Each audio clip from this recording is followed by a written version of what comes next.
Today, we're taking a quick look at what is a 457B retirement plan. Hello, Wealth Champions.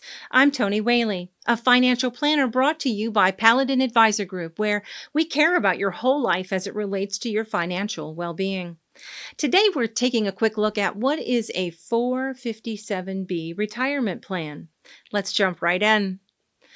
A 457B plan is an employer-sponsored retirement plan for certain state and local government employees and some non-governmental tax-exempt agency employees. Generally speaking, we compare it to the 401k of the for-profit world, so folks get the idea that it's connected to the employer. Now, the only way that you can contribute to a 457B retirement plan account is through payroll deductions. Some plans also have specific rules on when contributions can be made. It all depends on what the plan was established by the employer to do for the employees. Now, mind you, you control the amount that is contributed with each of your payroll deductions, up to the maximum allowable in the given year. You'll determine that amount based on how much you can afford to sustain with the demands of your life and the cash flow that you need to meet those demands. Again, there are limits on how much you can contribute or defer each year, and those limits change each year. Another feature of this type of employer plan is that you can take a loan and/or a hardship distribution from the account. Now, there are rules to follow in each of these cases, so it will be beneficial to talk with a financial professional before making the decision to do either of these. Now you know what a 457B retirement plan is. We need to talk about the account that is open in the plan for your use.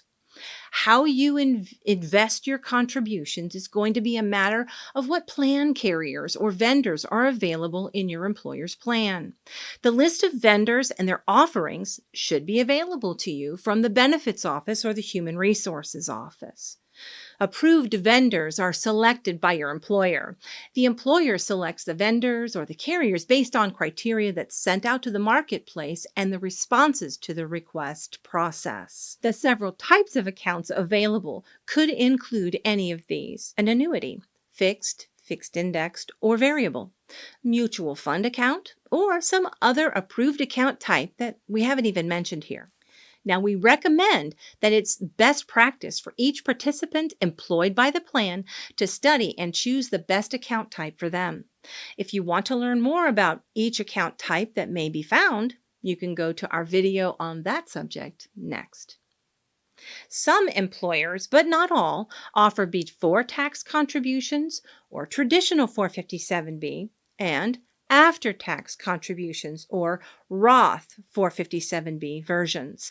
You'll need to check with your benefits coordinator to discover what's available to you. Before we go, I know some of you may want to know how you're going to be able to get your money back out. So we're going to answer that right now. Now remember, first and foremost, this is money that you've set aside for retirement. This is not your emergency savings account. There are rules that must be followed about accessing this money.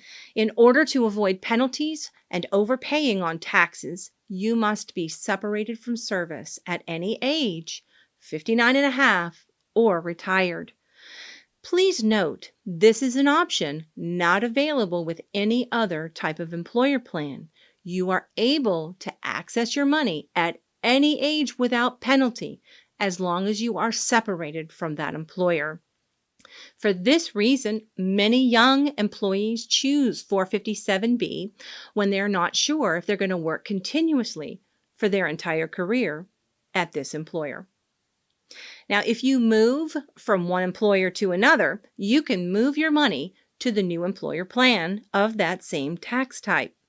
If you're separated from service or retired, you can make a final decision as to whether to keep the money in your former employer's plan or to simply roll it over into an IRA.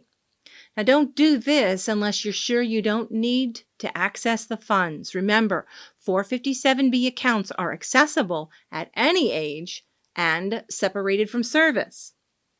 These and other rules And reasons for moving your retirement funds are detailed, and I do suggest you talk with a licensed financial professional to get those details for your unique situation. So that's it for today.